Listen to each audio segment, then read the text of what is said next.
The Frightful Ones by Richard Maples, originally published in Imagination Stories of Science and Fantasy, November 1954.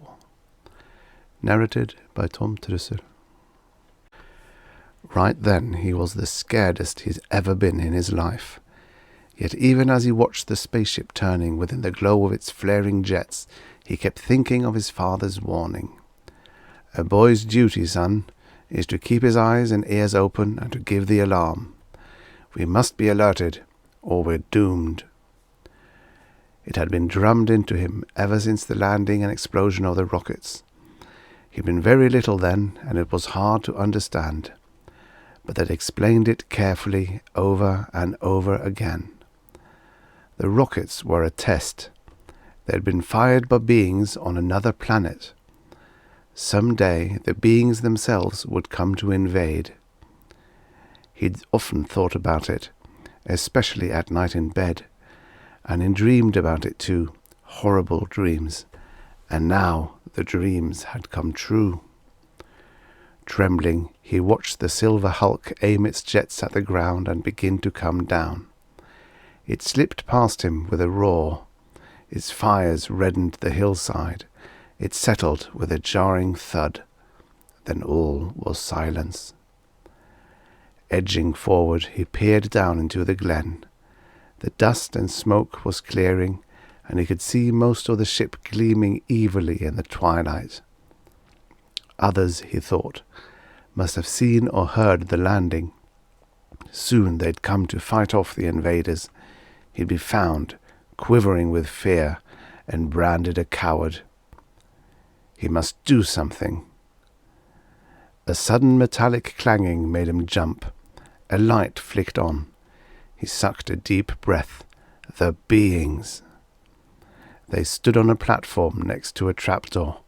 3 of them, squat, fat, and silvery white, like the insects he often found under flat rocks.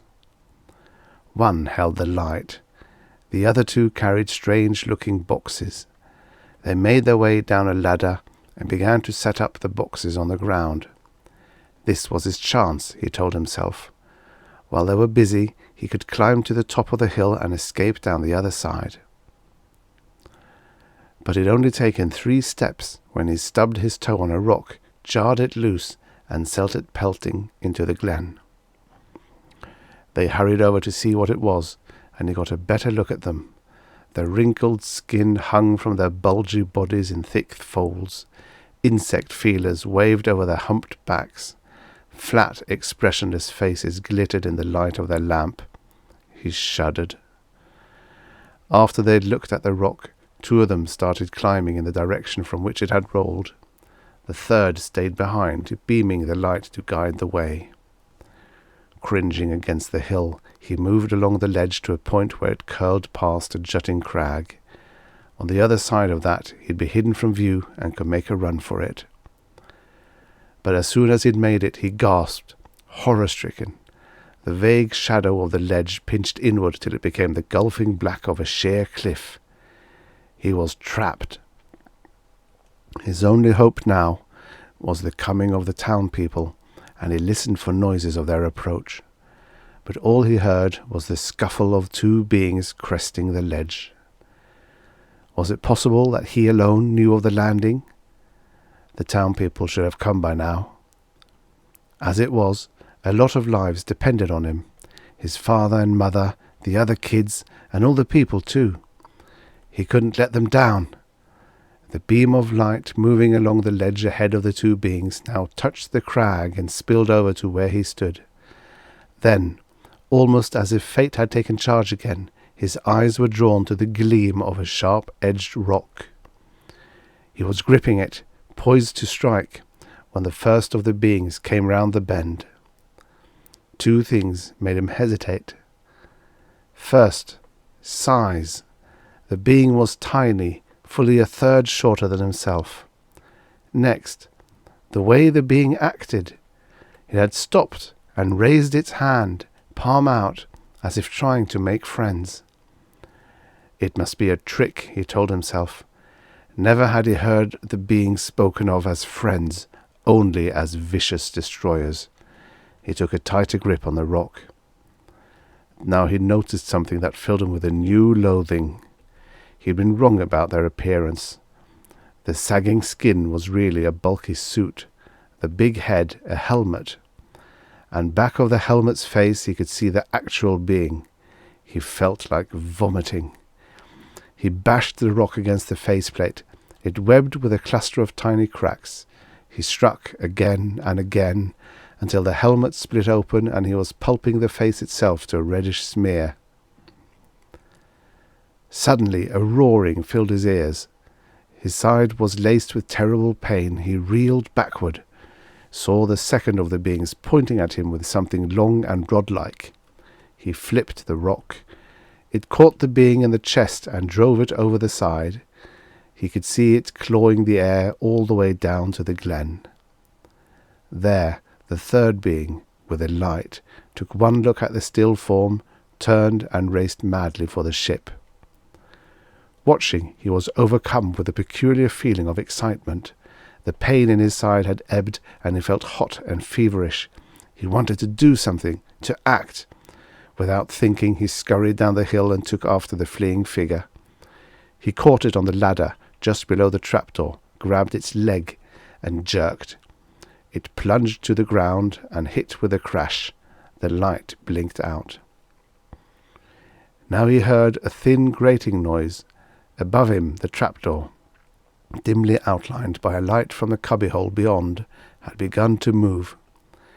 He swung himself to the platform, dove into the cubbyhole, and heard the trap clang shut behind him. Straight ahead was a short length of ladder, and overhanging it a second trapdoor which had already begun to gape open. This, he guessed, was some sort of airlock, a way of getting in and out of the ship without losing the built-up pressure. It would account for the suits worn on the outside. The trap had swung wider, and he could see two beings in suits getting ready to come down. They probably were trying to help their buddies. He got the first one as it started down the ladder with its back to him. He just threw an arm around its helmet and pulled until he heard a snap. Then he went up the ladder to get at the second one.